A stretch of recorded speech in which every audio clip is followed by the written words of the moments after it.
a lot of tension amongst the survivors of that earthquake. There are also now reports of looting, but how much of that is real and how much is what happens everywhere, which is suspicion of outsiders, and the suspicion that refugees are looting is not quite clear. But there is said to be a lot of tension in that area. Focused on this very badly hit area in the very far southwest of Turkey, the town of Antakya, as we know, also known as Hatay, which you might have heard it referred to as.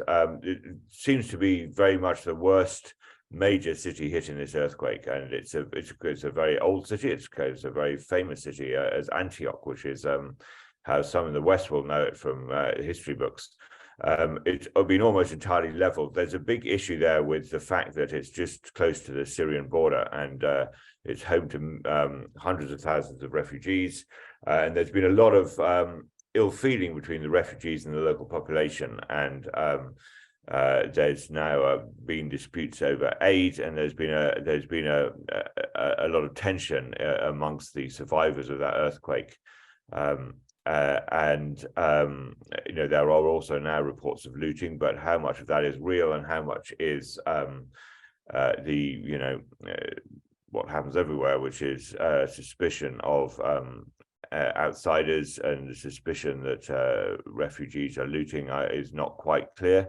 But there is said to be a lot of tension in that area. I mean, officially at this stage of an earthquake, and it's been announced as the stage here, both in Turkey and Syria, they've officially moved from sort of search and rescue to search and recovery, as they call it. But I think everyone always holds out hope for those more of those miracle recoveries. I mean, I think the longest survivor under earthquake rubble was 27 days in the Haiti earthquake in 2010. So there is a problem here that it's much colder. So it's sub-zero temperatures at night across a lot of the earthquake zone. That obviously makes a big difference. But as I say, while there's still people being brought out alive, I don't think they'll give up hope. In recent years, there's been a lot of allegations about cronyism in the AKP, in Erdogan's party, and in construction firms close to him. There has been a strange practice of giving forgiveness to companies that didn't obey the building regulations if they admit it from time to time, which you might think was a rather odd thing to do. There is now an outcry about some buildings which have collapsed in some areas, that has become a political issue with a presidential election this year, I think. Good question. I mean, you'd have to be a psychologist to know, and it's probably too early to have a convincing long-term analysis of the earthquake. It's only less than a week ago. However, he was already in trouble. He was already, already a lot of people thought he might lose this election for the first time. There's been a massive economic crisis here for the last couple of years, partly caused by economic mismanagement and his stubbornness in continuing to insist on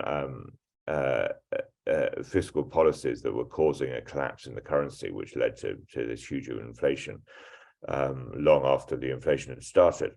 So he was already in trouble. There was already, he wasn't looking strong in the polls, and this won't have made, at the moment, you can say this wouldn't have made things better. We spoke to a lot of people yesterday who were from this area. This is historically a AKP supporting area. It's rather conservative. It's historically been poor and still has a lot of poor people living here who are his natural constituency, and they were very angry about the shortage of aid, about the slowness of the relief effort, and several of us said we voted for Erdogan before, and we will be making our feelings known in the ballot box.